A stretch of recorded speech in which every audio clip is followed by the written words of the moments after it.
എല്ലാവർക്കും നമസ്കാരം. അപ്പം നമ്മളിന്ന് നോക്കാൻ പോകുന്നത് 9ാം ക്ലാസ്സിലെ social science chapter 1 medieval world centres of പവറിലെ നോട്ട്സുകളാണ്. അപ്പോൾ ഇതിൻ്റെ ഒന്നാമത്തെ ഭാഗം ഞാൻ കഴിഞ്ഞ വീഡിയോയിൽ ഇട്ടിട്ടുണ്ട്. അതിൻ്റെ ലിങ്ക് ഞാൻ ഡിസ്ക്രിപ്ഷനിൽ കൊടുക്കാം.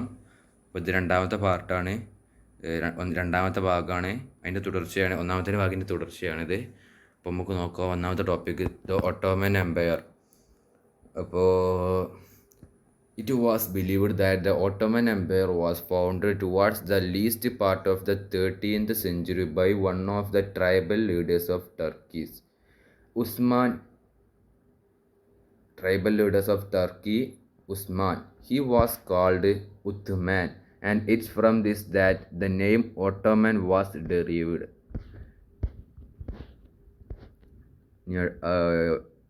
ഒട്ടോമൻ എംപയർ തന്നെ ആ പോയിന്റ് തന്നെയാണ്, അതിൻ്റെ തുടർച്ചയായിട്ട് പോയിന്റ് തന്നെയാണ്. With the capture of Constantinople in 1453 CE by the Turkish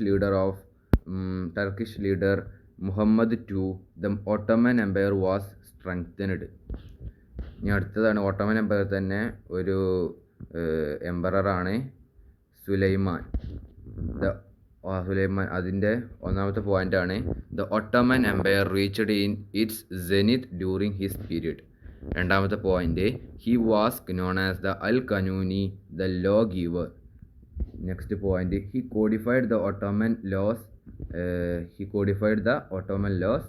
next point, he established centralised administration.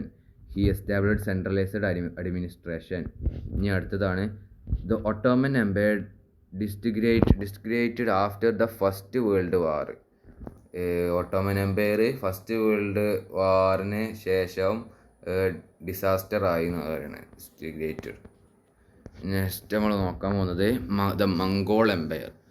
Mongolia is the region between Russia and China in Central Asia. It has diverse region characteristics. The climate were extreme. The Mongols were nomads who lived in tents. Genghis Khan unified them and founded in Mongolian Empire. Seat of Genghis Khan was at Karakorum on the banks of river Onan in Serbia. They had strong cavalry. Next point ആണ്, they had small cannons which could be used while sitting on horseback. The introduced postal system using horse. This was known as courier. ഒരു important point ആണ്. They had small cannons which could be used while sitting on horseback. They introduced postal system using horse. This was known as courier. Next empire ആണ് the Mali empire. Mali എംപയറിലെ ഒന്നാമത്തെ point ആണ്, the Mali empire was one of the famous empires of medieval Africa. Next point, the centres of administration was Mali in West Africa. The centers of administration was Mali in West Africa. Next point, Kanga Musa was a famous ruler of the medieval Africa. He was known in European records as Mansa Musa. Next point, Mali had a huge treasure of gold, very wealthy at the time. Mali had huge treasures of gold, very wealthy at the time.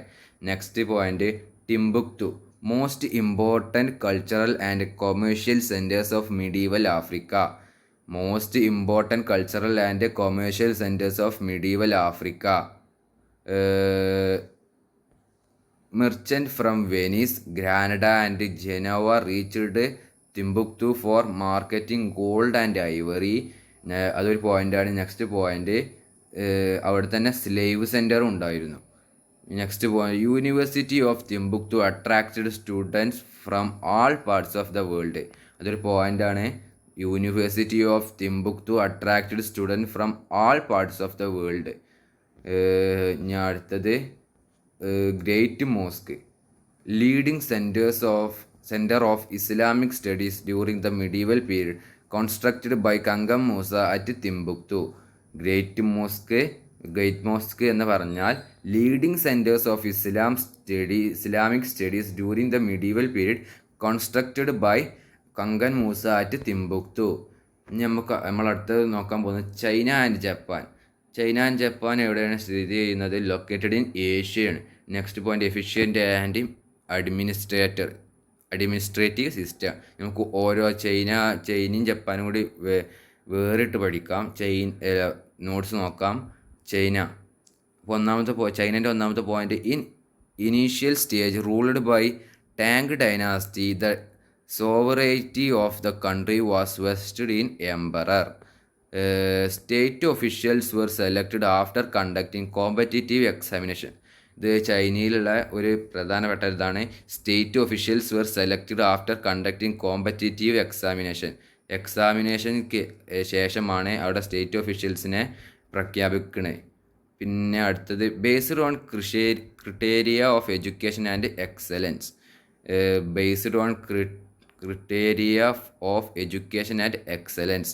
ഇനി Tang rulers ആണ്. Tang റൂളേഴ്സിനെ പറ്റിയ tolerant towards all region. പിന്നെ next promoted trade and commerce.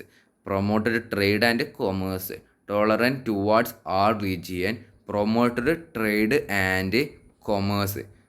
After the Tang dynasty, China was ruled by the Sang, Ming and Manchu dynasties. ഇതൊരു പോയിൻ്റാണ്. After the Tang dynasty China was ruled by the Sung, Ming and Manchu dynasties. ഞാൻ അടുത്തത് Japan. Emperor was the supreme head in political affairs. Emperor was the supreme head in political affairs എന്നാണ്. But the administration was overwhelmed by the feudal lords known as shoguns. But the administration was overwhelmed by the feudal lords known as shoguns. Land was under their control. Under shoguns, Tokyo emerged as the centers of power.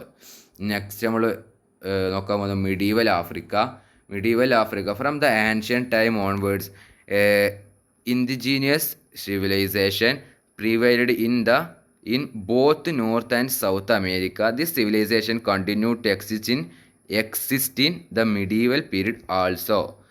ഇനി നമ്മൾ നോക്കാൻ പോകുന്നത് decline of feudalism. അപ്പോൾ decline of feudalism ഒന്നാമത്തേതാണ്.